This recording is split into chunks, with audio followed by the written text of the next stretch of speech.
Magandang araw kapatid.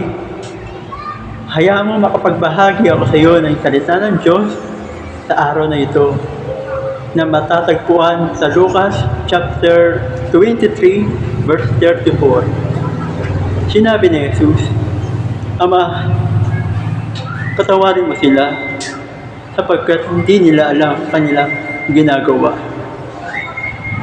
Ang Panginoon ang nagbibigay sa atin ng kapatawaran. Ang Panginoon ang nag-offer ng kapatawaran sapagkat hindi natin alam ang daan ng kaligtasan sa sarili lang natin. Hindi natin kaya iligtas ang ating mga sarili. Kaya ang Panginoon mismo ay nagbigay ng daan upang tayo maligtas at patatawarin niya tayo sa ating mga kasalanan. Kung ipinapahayag natin ang ating mga kasalanan, matuwid siya, nalilinisin niya tayo sa lahat ng karumihan sapagkat siya ay matuwid. Amen.